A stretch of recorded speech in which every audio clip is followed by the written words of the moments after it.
tudo certo. Então vamos lá. Então, gente, a partir de hoje as coisas vão ficar mais, podemos dizer, leves, certo? A gente já viu tudo a nível celular, como é que se dá o processo de imunização, tanto a imunização inata como a imunidade adquirida. E agora a gente vai ver a aplicação de todo esse sistema imune que a gente avaliou, certo? Então a gente vai ver o processo das vacinas, a gente vai ver depois as reações alérgicas, os transplantes, as doenças autoimunes. Então são as partes assim mais aplicadas, né, que a gente vê de fato no dia a dia. Então a partir de hoje a gente vai entrar nisso e todo esse conteúdo a partir de hoje, quando em determinado momento definirem se haverá ou não avaliação, a gente não vai entrar nesse conteúdo, certo? Que essa é a parte mais assim, para vocês terem um contato direto, analisando juntamente com o meio que a gente habita, certo? Então é só para vocês mesmo verem a aplicação do nível metabólico para o nível global do organismo.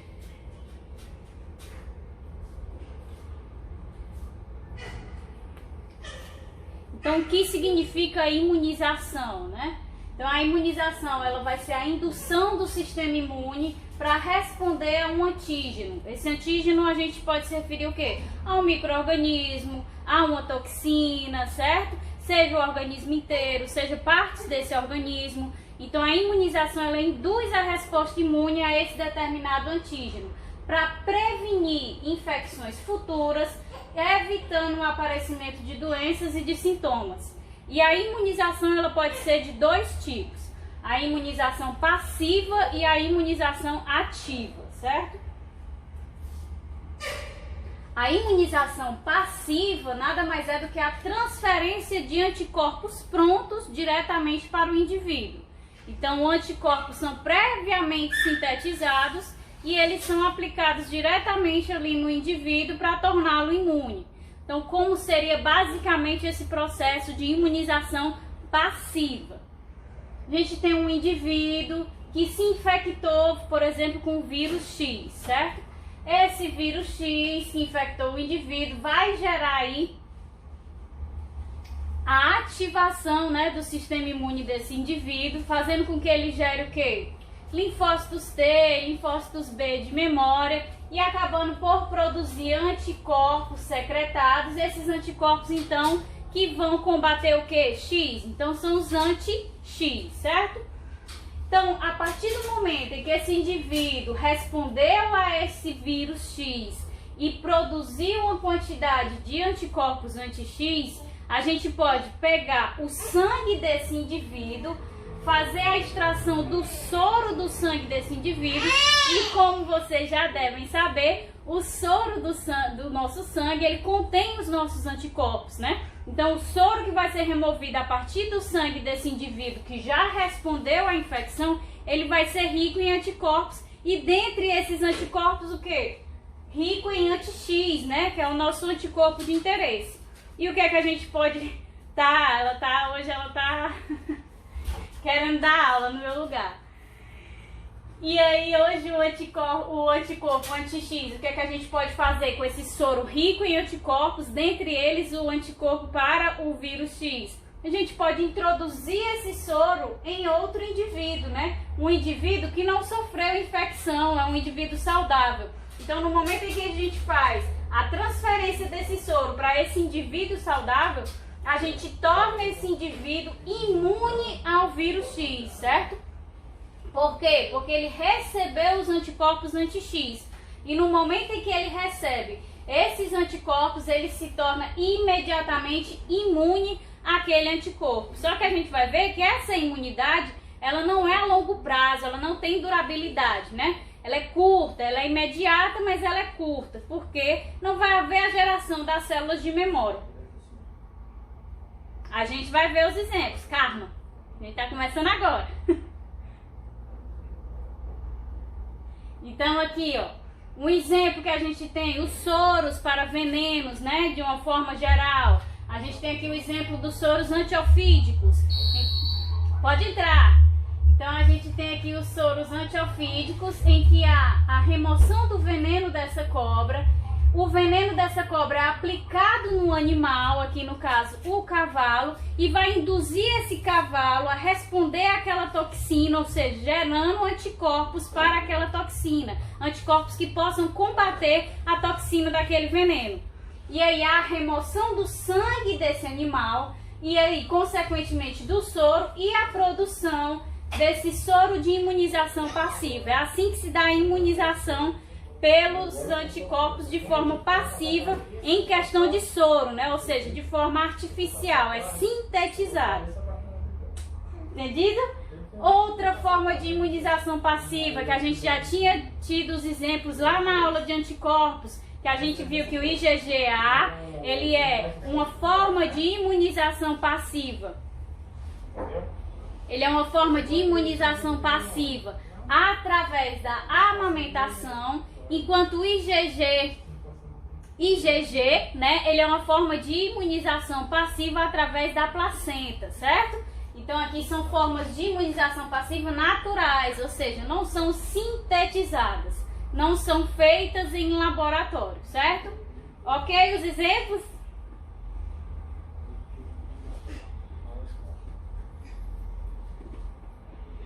Mas aí existe também, a gente pensa logo, imunização é sempre uma vantagem, é sempre benefício, né, para o indivíduo. Mas existem casos em que a imunização passiva, aqui no caso a imunização passiva natural especificamente, ela vai trazer problemas ao indivíduo, que é o caso da doença da eritoblastose fetal, em que aquela mãe que possui o fator RH do seu sangue como negativo, né, ela vai poder desencadear uma resposta ao feto que está se desenvolvendo na barriga dela, podendo rejeitar o feto. Na primeira gravidez, ela só vai ter contato. Isso só vai ocorrer se esse feto tiver o fator RH positivo, certo? Se o feto tem o fator RH positivo e a mãe o fator RH negativo, isso indica que essa mãe possui no sangue anticorpos anti-RH positivo. Então, no momento do nascimento, em que há o contato... Caiu. Voltou. Então, no momento do nascimento, em que há o contato do sangue do feto com o sangue da mãe, essa mãe vai ter contato com o quê? Com esse fator RH positivo, para o qual ela não tem, para o qual ela entende que é um antígeno estranho. Então ela começa a desenvolver o quê? A resposta imune. Ela vai gerar anticorpos anti-RH positivo, porque o tipo dela, né, a tipagem dela é RH negativo. Então ela vai gerar poucos anticorpos, mas como é no momento do nascimento, esses anticorpos na primeira gestação não vão causar problemas ao feto, porque ela só vai ter contato com o sangue do feto no momento do nascimento. Então, como a gente sabe, a imunidade adquirida, que é aquela, a humoral no caso, né, que vai gerar os anticorpos, ela leva um tempo para poder produzir os anticorpos, então a gente sabe que não vai causar danos imediatos ao feto, certo? Mas aí, quando se vem uma segunda gestação e esse feto também tem o fator de RH positivo, vai causar o problema. Por quê? Porque ela já tem células de memória, porque ela já foi sensibilizada na primeira gestação e aí criou células de linfócito B, como também de linfócito T, de memória. E aí essas células de memória, a gente sabe que elas têm a capacidade de responder de forma mais eficaz e mais rápida ao segundo contato com aquele mesmo antígeno. Então é exatamente isso que vai acontecer. No momento em que ela tem ali o contato com o sangue do feto, né, na gestação ainda, ela produz uma quantidade exorbitante de anticorpos e linfócitos T para combater os antígenos do feto, que são propriamente os RH positivos. E aí ela começa a combater essas proteínas e acaba assim gerando o aborto espontâneo da criança na segunda gestação. Por isso que um dos exames do pré-natal, né, para identificar se essa mãe é fator RH negativo, porque se ela for fator RH negativo, ela tem que tomar determinados medicamentos no momento do parto para que não ocorra a sensibilização inicial dela, ok?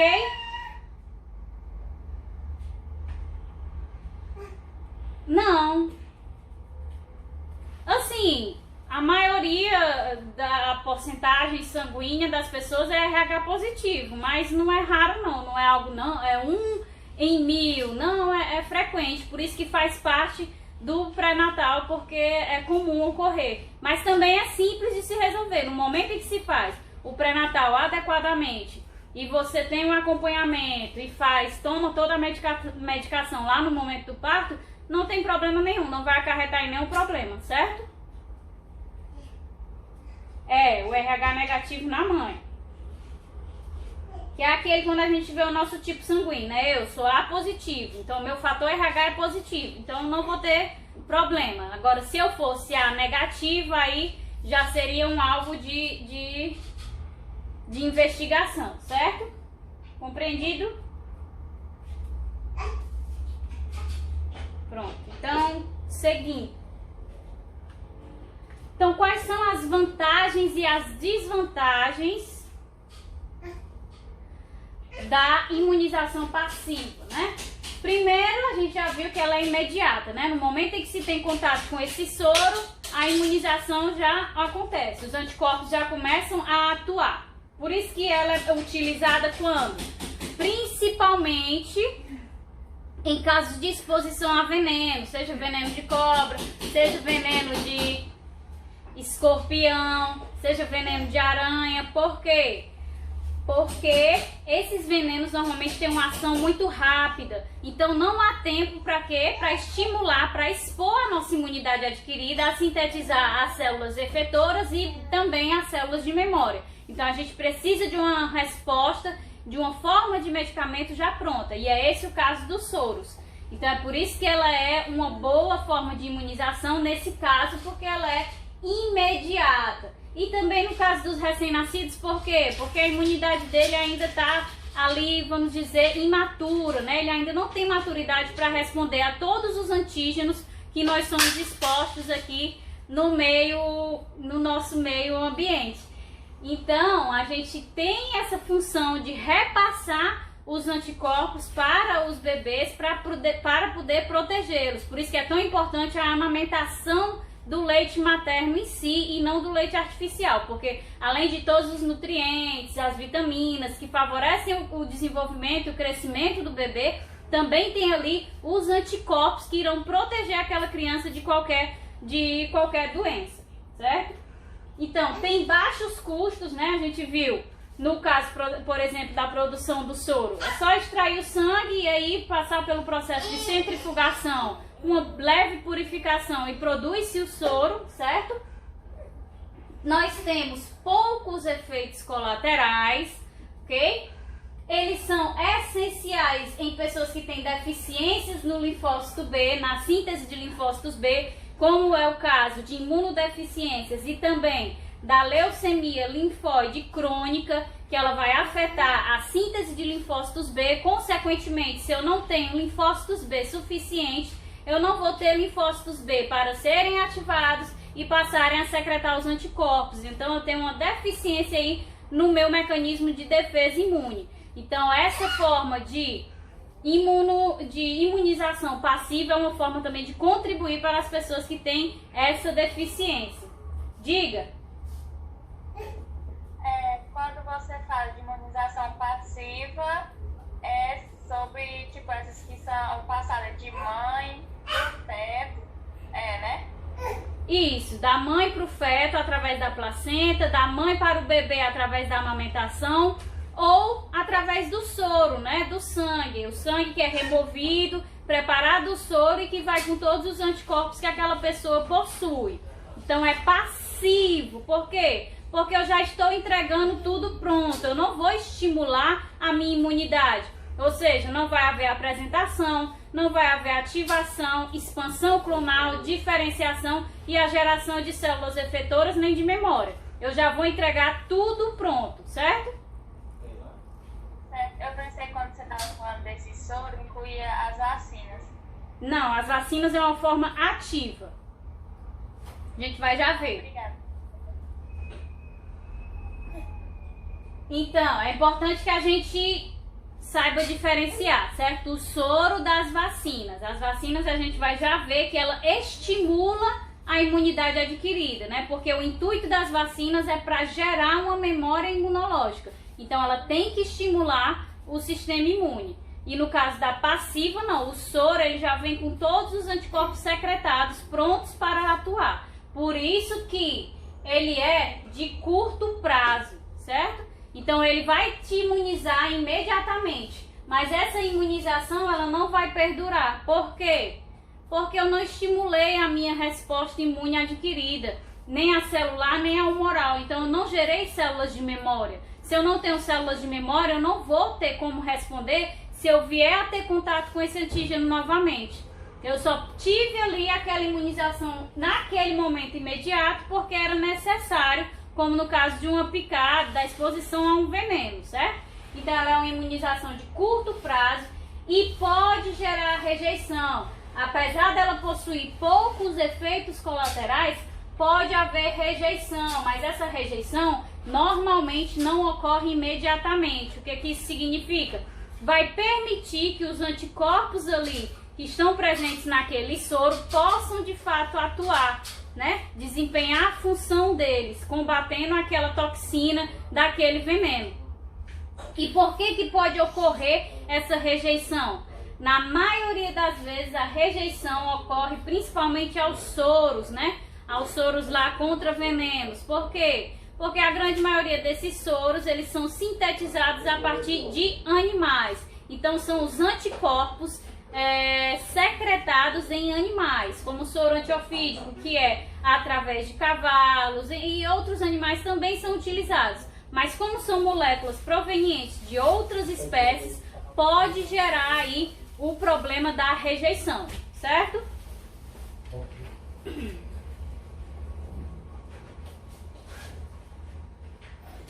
Então vamos lá, agora a gente vai entrar de fato na imunidade ativa. Por ativa a gente pode entender que vai de fato estimular.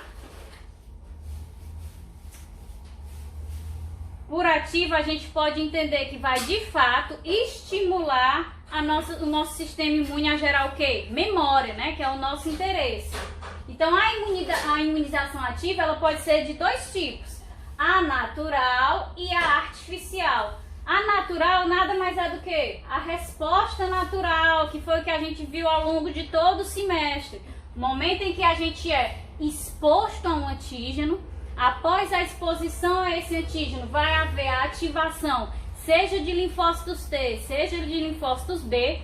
Esses linfócitos, após ativados, vão sofrer a expansão clonal, que é a multiplicação deles, e após a multiplicação deles, eles vão se diferenciar em células efetoras para combater uma infecção e também em células o quê? De memória, que é justamente o interesse da imunização ativa, que gere a memória para que numa próxima reinfecção, caso ocorra, essa resposta imune seja mais rápida e mais eficiente, certo? Isso tanto para os linfócitos T como B, ou seja, para a imunidade adquirida como um todo, tanto a imunidade adquirida celular como a imunidade adquirida humoral, certo?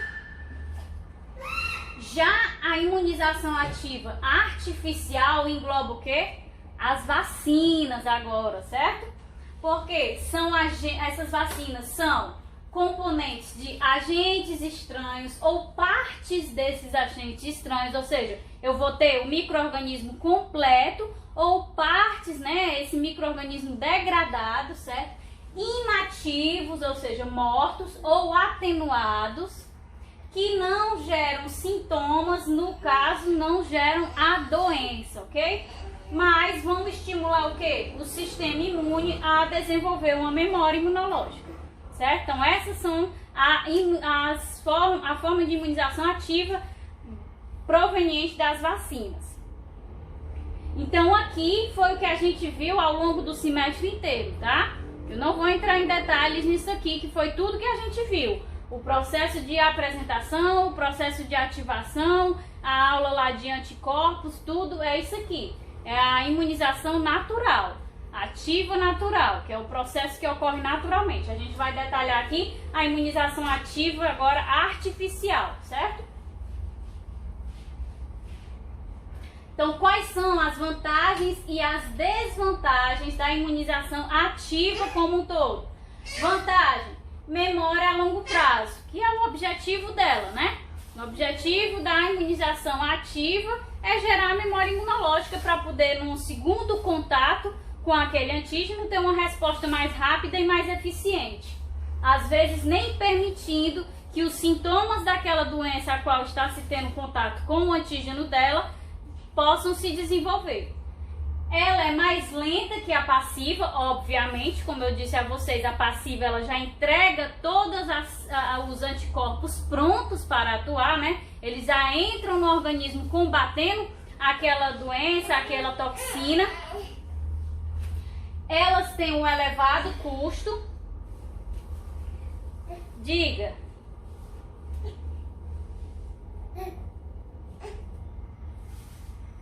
Tem sim, nós vamos já falar, certo? Tem esse perigo de retomar a virulência. Pode acontecer, mas é raríssimo.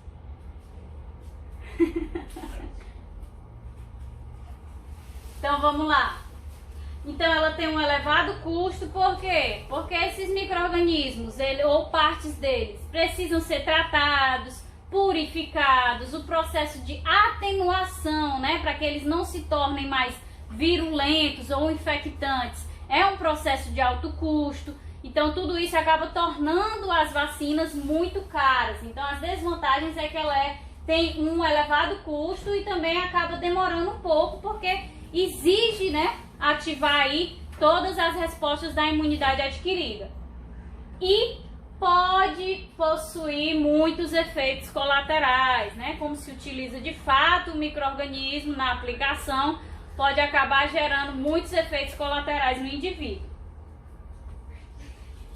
É por isso que não saiu a vacina do Covid ainda, porque não é assim, ai, achei um anticorpo. Mas tem que ver se tudo isso vai funcionar, entendeu? Se ele vai ser ativado de fato, se ele vai funcionar no indivíduo, se não vai causar efeito colateral. Então são muitas fases clínicas até que uma vacina seja liberada. Então é por isso que demora mesmo, certo?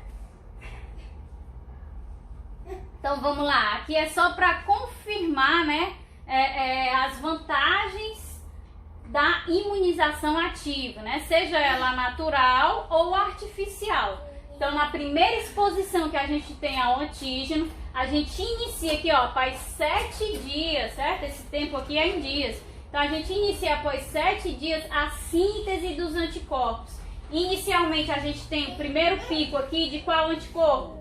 O IgM, né? Por quê? Porque o IgM ele não é aquele primeiro anticorpo que é secretado diretamente na membrana do linfócito B. Então é ele que vai ser primeiro gerado aqui o pico. Logo em seguida vem quem? Quando ele começa aí a se diferenciar para mudar a classe daquele anticorpo secretado na membrana, aí a gente passa a ter um aumento do pico aqui do IgG, certo? Então a gente tem o pico, eles conseguem combater aquele antígeno e aí cai. Só que ao mesmo tempo em que aconteceu esse combate ao antígeno através das células efetoras que foram ativadas, que outras células também foram sintetizadas nesse período, além das efetoras que combateram aquele antígeno de fato? As células de memória. Então essas células de memória foram geradas, então aqui não houve mais, foram mantidas essas células aqui em baixa concentração, e no momento em que houve uma segunda exposição ao antígeno, que pode se dizer uma segunda dose da vacina, né? A gente tem um pico aqui rápido e enorme do que? Da resposta imune àquele antígeno. E qual é essa resposta mais rápida e mais eficiente? Do IgG, né? Do anticorpo IgG que a gente viu na aula passada, que quando vai lá para a zona escura, para sintetizar diferentes classes de anticorpos na membrana dos linfócitos T, na zona escura do folículo do linfócito B, que isso é para respostas imunes mais elaboradas, né? Que vão gerar linfócitos B de memória mais elaborados, que têm a capacidade de secretar esses anticorpos de diferentes classes. Então, esse anticorpo ele é mais elaborado. E a gente viu também que o IgM ele é específico, claro, como toda molécula da imunidade adquirida, como toda célula da imunidade adquirida. Mas o IgG, IgA, IgE são muito mais específicos, eles são extremamente específicos para aquele antígeno. Então, o que é que acontece? A gente tem um pico aqui do IgG que combate de forma muito mais rápida e eficiente esse antígeno, e a gente não vai ter o quê? O aparecimento dos sintomas, consequentemente, da doença. Então, ele consegue combater a doença e os sintomas dela muito mais rápido, não permitindo que ela aconteça. É assim que se dá a imunização ativa, certo? E no caso da imunização ativa artificial, que a gente viu ao longo de todo esse tempo a imunização ativa natural, né? É aquela que o nosso corpo responde. Mas e como é que se dá através da imunização ativa artificial? A gente tem a vacina contendo o antígeno, né? Seja o organismo todo, ou partes dele, ou material genético desse organismo, certo? Então essa vacina contém o antígeno, e aí no momento em que ela é aplicada no indivíduo, esse indivíduo vai ser exposto a esse antígeno. E quando ele é exposto a esse antígeno, ele passa o quê? A apresentar, né, esse antígeno tanto para os linfócitos T, e os linfócitos B também vão reconhecer esse antígeno lá nos linfonodos. Reconheceram esses antígenos, os linfócitos B diretamente e os linfócitos T através da apresentação pelas células apresentadoras de antígeno, são específicos para esse antígeno. Eles vão se tornar ativados, né? Quando eles se tornam ativados, eles podem então sofrer o quê? Expansão clonal. Por quê? Porque quando eles se ativam, os linfócitos T passam a secretar a citocina e interleucina 2, que é o fator de crescimento e desenvolvimento dessas células. Então, ela vai ajudar na proliferação de todas essas células do sistema imune, clonando essas células de memória. Então, após a expansão clonal, vai ocorrer ainda a diferenciação dessas células T e B em células efetoras, que vão combater aquele antígeno diretamente, né, atacá-lo ali naquela primeira exposição, e também vão gerar células de memória, que é o principal interesse das vacinas, ou seja, da imunização ativa artificial. Mas aí, esse tipo de imunização, ele requer um reforço, né? Por que ele requer reforço? Algumas não requerem reforço, porque são vacinas compostas por organismos aos quais nós somos constantemente expostos, como o patógeno da tuberculose. Ele existe constantemente aqui no nosso ambiente. Vez ou outra nós iremos ter contato com o patógeno da tuberculose.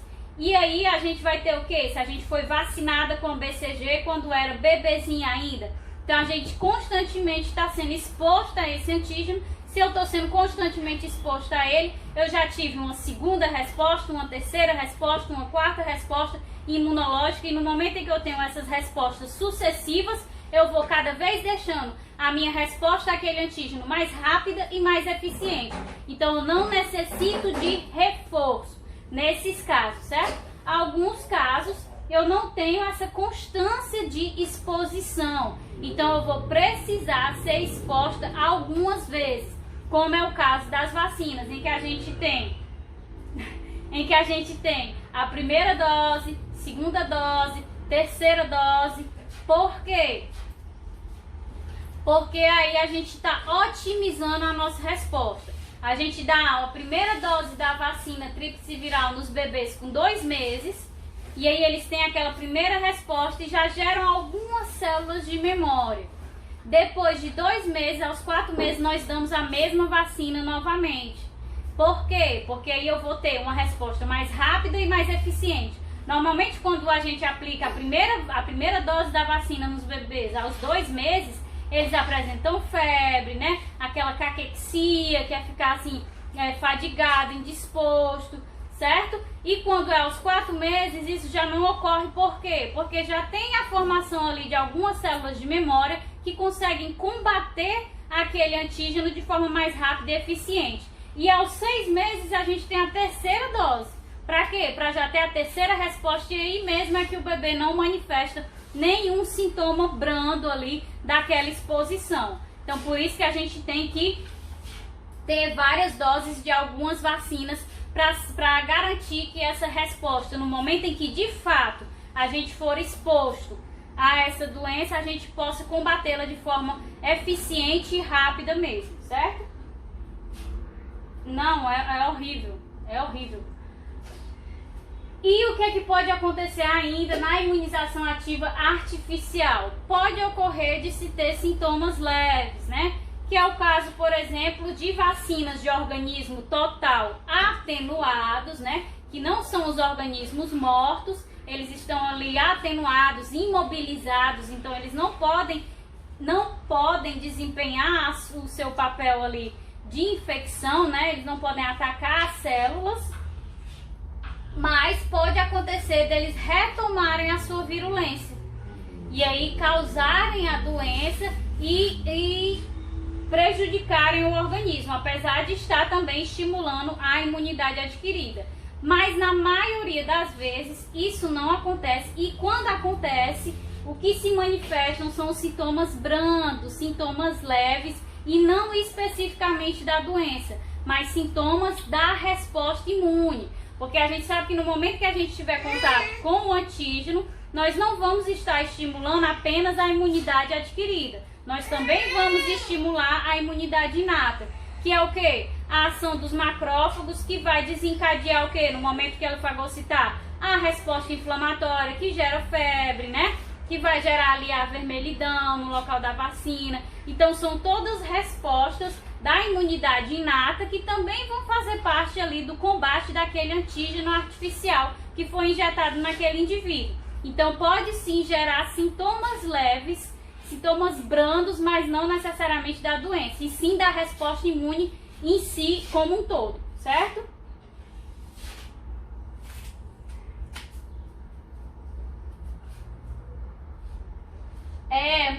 Os casos de retomada de virulência total do vírus são muito raros. Os casos de apresentação dos sintomas leves ou sintomas brandos são muito frequentes, mas aí é da resposta imune como um todo. Da retomada da virulência e a pessoa apresentar a doença de fato são muito raros. Mas a compensação, né, que existe não justifica de forma alguma nunca não querer se vacinar, né? Por isso, pelo medo da possível retomada de virulência. Pelo amor de Deus. Diga. Você sabe de algum caso tipo que a pessoa foi vacinada, aí aquele vírus foi ativo e passou a apresentar sintomas do vírus mesmo? Não. Pessoa? Não. Nenhum. Que eu tenho ouvido falar, ou quando eu estava estudando, não vi nenhum caso. Mas que pode ocorrer, pode. Mas que eu tenha visto, nenhum. Pra você ver como é raro, né? Então vamos lá, continuando, certo? Então, vão existir 5 tipos de vacina, certo? As vacinas que utilizam o organismo inteiro, as vacinas que utilizam o DNA desse micro-organismo, as vacinas que utilizam vetores recombinantes para aplicar o DNA do micro-organismo, as vacinas que utilizam macromoléculas purificadas e vacinas que utilizam subunidades multivalentes, certo? Que são vários epítopos. A gente vai ver e a gente vai descrever cada uma dessas vacinas e aí a gente encerra a aula de hoje. Então é bem leve mesmo, só para vocês terem aquele contato, certo? Então vamos lá. As vacinas total, que são as que mais são utilizadas, são as mais frequentes, elas podem ser de dois tipos, certo? Vacina de organismo total morto ou inativo, né, que são chamadas, em que o micro-organismo está de fato morto, certo? Mas aí ele preserva o quê? As suas características de moléculas de membrana, as suas características das suas moléculas intracelulares, certo? Algumas poucas das suas moléculas serão degradadas pelo processo aí de inativação desse organismo, mas a grande maioria são preservadas. Então ela vai possuir o que? Como vantagem? Poucos efeitos colaterais, né? Já que esse organismo está inativo. Vai precisar de reforço novamente, certo? Para intensificar, melhorar essa resposta, sempre tornando ela mais rápida e mais eficiente. Mas a metodologia que vai inativar esses organismos, muitas vezes inativa muitos dos antígenos, né? Reduzindo-se a amplitude da resposta àquele antígeno. Então, se eu tenho um antígeno ou se eu tenho um micro-organismo que apresenta 100 antígenos e eu desenvolvo 100 linfócitos T e 100 linfócitos B para aquele antígeno, no momento em que eu tiver contato novamente com aquele micro-organismo, a minha resposta vai ser muito mais rápida, porque eu tenho todas essas células de memória geradas. Se no processo de inativação desse micro-organismo, como o aquecimento, que pode acabar desnaturando várias proteínas, ou então processos químicos também que podem degradar essas macromoléculas, também moléculas lipídicas ou moléculas sacarídicas. Então, o que é que pode acontecer?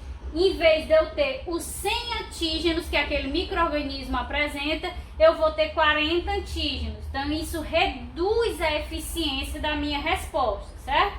Então, apesar de serem muito bons, ainda tem essa redução na eficiência devido ao processo de inativação daquele organismo.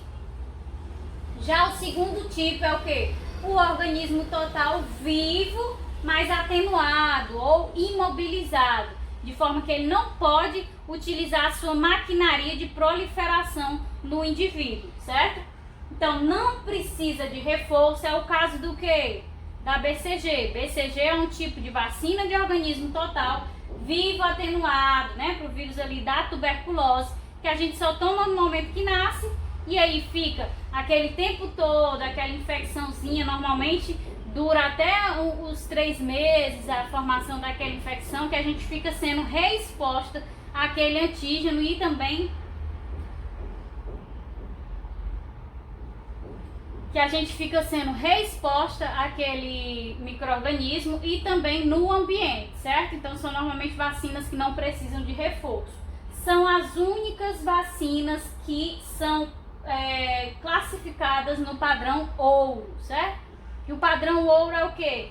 Vacinas que de fato conferem imunidade e memória imunológica a determinada doença de forma otimizada, ou seja, que garante uma resposta ótima, rápida e eficiente àquele micro-organismo devido à sua metodologia de imunização. Mas o que é que pode acontecer no caso dessas vacinas? São nessas vacinas que pode ocorrer o quê? A reversão da virulência e também elas podem gerar muitos efeitos colaterais, né? Como são muitos antígenos, pode acabar desencadeando muita resposta inflamatória, muita resposta do sistema do complemento, que também vai gerar as anafilotoxinas, né? Tudo isso. Então vai aumentar o processo inflamatório e pode desencadear aqueles sintomas brandos, ok? Então essa vacina de organismo total atenuado tem esse problema aqui. Mas aí a gente vê esses dois contrapontos. A gente tem o padrão ouro, é considerado o melhor tipo de vacina, mas tem esse problema aqui da possível reversão da virulência, mas que é altamente rara, certo? E aí, qual é o segundo tipo de vacinas? Nós temos as vacinas de macromoléculas purificadas, certo? Que macromoléculas Isso. É exatamente isso. Não aqui, né? No caso, apesar das pessoas do meu curso se esforçarem muito para tentarem entrar, assim, aqui não tem muita essa área, aqui não tem indústria farmacêutica, não tem isso. Com a graça de Deus veio a Fiocruz ali pro Eusébio e aí tá melhorando um pouquinho, mas é muito pouco campo ainda. Lá pro sul, sudeste é que tem área para isso. Aqui a gente tem que acabar indo para pós-graduação, né? Porque não tem emprego mesmo assim para trabalhar na indústria farmacêutica ou na indústria de preparação de kits diagnósticos. Não tem, aqui não tem, infelizmente. Mas a nossa área é voltada para isso, né? Mas infelizmente não tem não. É super legal, pena que não sai do papel. Então vamos lá, essas vacinas de macromoléculas purificadas podem ser o quê? Proteínas, polissacarídeos, lipídios, certo? Quais são as vantagens desse tipo de vacina? Possuem poucos efeitos colaterais, já que vão utilizar apenas poucas macromoléculas, né? Não vão utilizar vários antígenos, então não vai ter essa resposta inflamatória e gerar esses sintomas brandos de forma tão ampla como uma molécula que utiliza, por exemplo, o organismo total, que tem diversos antígenos, aqui vão ter pouquíssimos, mas ela é o quê? Muito restrita, né? Se eu utilizar apenas uma proteína, eu vou ser altamente específico para aquela proteína e não vou poder combater outros, né, micro-organismos que possam ter o mesmo tipo de de características se eu utilizasse várias macromoléculas, entendeu? Como, por exemplo, o LPS. Se eu conseguisse desenvolver uma vacina que combatesse diretamente o LPS, né, o lipopolissacarídeo que reveste a parede bacteriana, aí seria muito melhor, porque teria uma aplicação mais ampla, mas isso não acontece. Na realidade se utilizam macromoléculas específicas e que acabam também tendo o quê? Um alto custo, né? Porque precisa passar por processo de purificação, através de cromatografia e tudo mais. Mas aí da mesma forma em que o organismo total, as vacinas de macromoléculas purificadas funcionam, né? No momento em que a aplicação, aí o organismo vai, da mesma forma que a gente viu com todos os outros processos ao longo do semestre. O organismo vai reconhecer que ali é um agente estranho, seja na anterior, seja nessa, reconheceu que há um organismo estranho, uma célula apresentadora de antígeno, como a célula dendrítica, vai fagocitar aquele micro-organismo inteiro e processá-lo, ou vai fagocitar diretamente a macromolécula, né? E aí vai apresentar os linfócitos T, apresentando aos linfócitos T, eles vão ser ativados, vão sofrer expansão clonal, vão se diferenciar, gerando células efetoras e células de memória. Como a aplicação é feita ali liberado na corrente sanguínea, também os linfócitos B que estão sempre recirculando, também vão ter o contato direto, não é isso que acontece? Com esse antígeno, e aí vão ser ativados, sofrer expansão clonal, diferenciação e gerar células de memória. Então todos esses seguem os mesmos mecanismos que a gente viu ao longo de todo o semestre, certo? O mecanismo da vacina. A gente está só expondo aí a composição que difere uma da outra. O terceiro tipo de vacina são vacinas de vetores recombinantes, que são vacinas que vão utilizar vetores como bactérias e vírus para introduzir um gene que codifica para um determinado antígeno, certo? Então, nas bactérias, a gente sabe que existe o material genético delas, é um plasmídio, e aí, através da recombinação gênica, a gente consegue inserir uma molécula, um segmento de DNA externo nesse plasmídio, né? Que é o material genético da bactéria. Então, inserindo esse segmento de DNA nesse material genético da bactéria, a gente tem a formação desse novo material genético, carregando o gene para quê? O gene que codifica para a proteína antigênica. E aí esse material genético é introduzido nessa bactéria, essa bactéria sofre um processo de clonagem e aí é formada a vacina. E aí essa vacina pode ser aplicada no organismo E aí, como é que vai se dar esse processo? Já não é através aí do sistema imune respondendo inicialmente. É claro que ele vai combater aquela bactéria, mas o que vai acontecer é que bactérias e vírus contendo o DNA externo vão infectar as células, fazendo o seu processo de quê? De proliferação, né? Elas vão se proliferar, inserindo no DNA das nossas células, o seu DNA. E dentro do seu DNA tem aqui esse DNA de interesse do antígeno. E aí as nossas células que foram agora infectadas por essas bactérias e por esses vírus vão passar a codificar também as proteínas dessas bactérias e vírus. Dentre elas, a gente tem aqui a proteína antigênica. E aí a gente sintetiza a proteína, pode excretar essa proteína, que vai poder ter contato com o linfócito B, ou então essa proteína pode ser ubiquitinada lá dentro da célula, né? E aí passar a ser apresentada para o linfócito T, e esse também gerar células efetoras de memória.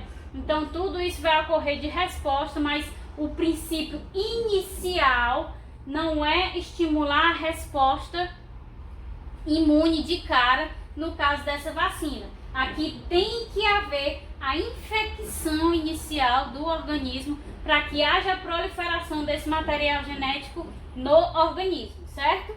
Esse é o terceiro tipo. O quarto tipo de vacina são as vacinas de DNA diretamente. O que é que muda a vacina de DNA para a vacina de vetor recombinante? Não há necessidade do uso de um vetor, certo? Não, a gente não vai usar o vetor para infectar e causar proliferação ali dentro das células. Nós vamos utilizar diretamente o plasmídio.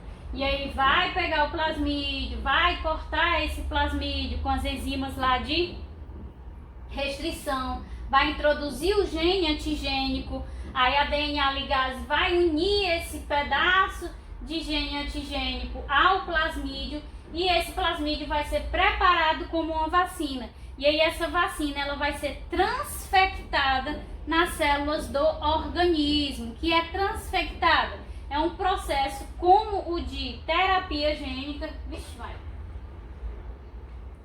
É um processo como o da terapia gênica, em que as células são o material genético externo, livre de vetores, né? Esse material genético livre, ele é inserido no DNA do organismo, das células do organismo. Então nossas células vão ser diretamente incorporadas a esse DNA. É o que o vetor faz, só que aqui se faz diretamente pelo uso da tecnologia. E aí, da mesma forma, houve a transfecção, nosso material genético incorporou esse plasmídio, vai passar a sintetizar as proteínas, por exemplo, as proteínas antigênicas, pode secretar essa proteína no meio externo, podendo ativar linfócitos T, que vão gerar linfócitos B, que vão gerar linfócitos B efetores e de memória, podendo também ser ubiquitinada e apresentada a um linfócito T, que também vai gerar ativado, né, proliferado e aí diferenciado, vai gerar também linfócitos T efetores e de memória, e assim gerando a imunidade a longo prazo novamente da vacina. Então essa é a diferença da vacina de DNA. Em vez de utilizar um vetor, o plasmídio ele é diretamente transfectado. Quais são as vantagens, né? É altamente específica, pode ser ampla, né? Eu posso colocar aqui, inserir diversos genes de diversos antígenos, ou seja, vou passar a secretar vários tipos de antígenos, que pode ser muito bom, mas vai ter o quê? Um alto custo. As técnicas de recombinação gênica são extremamente caras, certo? E a gente tem a limitação de poder utilizar apenas antígenos proteicos. Por quê, professor? Porque a gente sabe que toda molécula de DNA será transcrita no RNA mensageiro, e do RNA mensageiro será traduzido em proteína. Então eu não tenho como gerar uma molécula de polissacarídeo, nem uma molécula lipídica. A minha restrição, no caso, tanto das vacinas de DNA como nas vacinas de vetores recombinantes, é que eu só posso trabalhar com antígenos proteicos, porque eu só vou conseguir dar origem a antígenos proteicos a partir da inserção de determinado gene, certo? E o último tipo de vacina, para a gente terminar, a mais simples são as vacinas de subunidades multivalentes. Que tipos de vacinas são essas?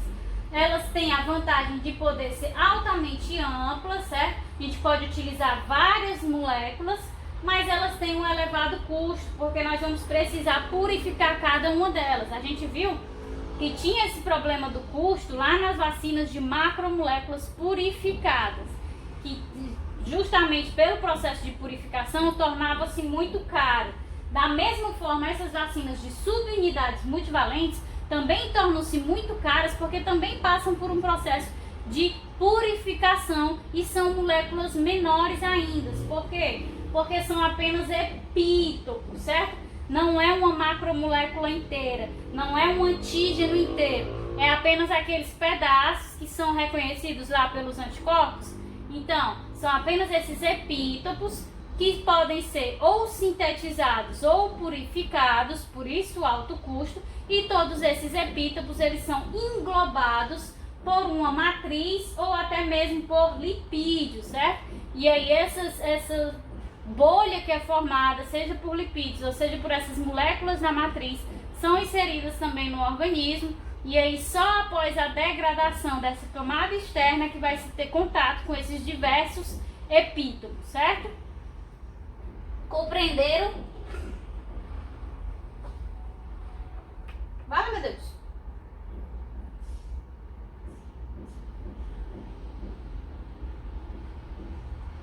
Se alguém estava respondendo aí que compreendeu, responde de novo, porque eu saí aqui e não vi.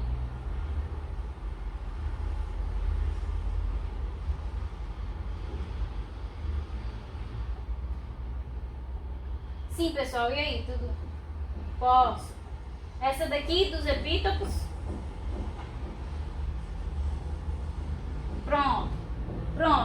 Esse último tipo de vacinas, ele é similar às vacinas de macromoléculas, certo? Macromoléculas purificadas.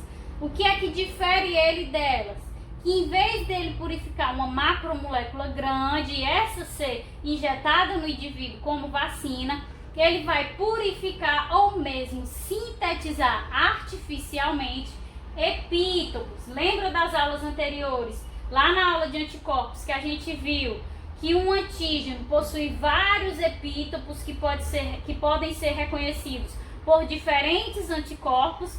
Então, essas vacinas elas conseguem sintetizar ou purificar os mais diversos epítopos, ou seja, pequenos pedacinhos de moléculas, certo? Micropedaços de moléculas, e aí vão envolver essas micromoléculas, esses epítopos, por uma matriz polissacarídica ou lipídica, certo? E vai formar tipo uma micela. Vão ficar os epítopos protegidos dentro de uma micela, seja de lipídio ou seja dessa matriz artificial. E aí essas micelas vão formar a vacina e ela vai ser introduzida no indivíduo, e aí vai passar por todo o processo de indução da resposta imune. Vai degradar ali aquela micela e aí vai ter expostos epítopos que podem então ser reconhecidos e apresentados para ativar linfócitos B e linfócitos T, gerando assim a memória imunológica. Ok? Isso, são as partes de antígeno, exatamente, são os epítopos, aqueles pedacinhos. Compreender essa aula? Ficou mais claro onde é que a gente aplica diretamente a imunologia, né? Não tão a nível celular, certo? Só em não ter NHC, coestimulador, B7. Ei, mas deixa eu perguntar pra vocês. Eu tava querendo, porque eu tô vendo que vocês estão meio assim, né? Tensos. Mas eu tava querendo passar atividades dessas aulas, entendeu? Porque já que não vai ter, eu não vou colocar elas em avaliação nem nada, é uma parte mais aplicada. Aí cada uma dessas aulas eu queria pedir um resumo da aula de no máximo uma página, mas é de um parágrafo até no máximo uma página. Eu queria saber de vocês, né, porque eu tô vendo que vocês estão meio cansados, se dá certo fazer esse resumo, eu dou o prazo de 2 semanas para vocês me entregarem nesse, daqui a 2 terças, e assim sucessivamente para vocês conseguirem entregar. Porque assim, querendo ou não, vocês vão ter que ou assistir o vídeo, ou tentar ficar puxando da mente o que viram na aula e fazer esse resumo e acabar solidificando o conteúdo, já que depois, na frente, quando decidirem sobre as avaliações, vocês não vão ter que estudar essa parte. E aí podem acabar esquecendo como é o processo de ação de uma vacina, ou como é que se dá uma reação alérgica. Então eu queria que vocês fizessem esse processo do resumo só para ajudar mesmo a fixar ao longo da carreira acadêmica de vocês. E aí?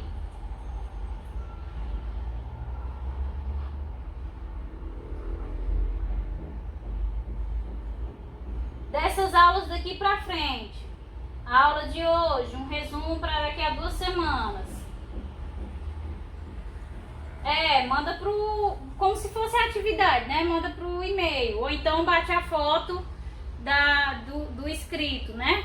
Aí na próxima aula tem reações de hipersensibilidade, que são as reações alérgicas. Aí também 2 semanas para entregar o resumo dessa aula, só dessas aulas que são daqui pra frente.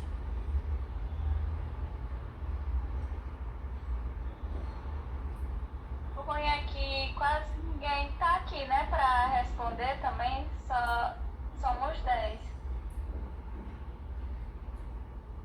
Então eu pergunto no grupo e aí vocês me dizem se vocês preferem um resumo ou as questões. Beleza?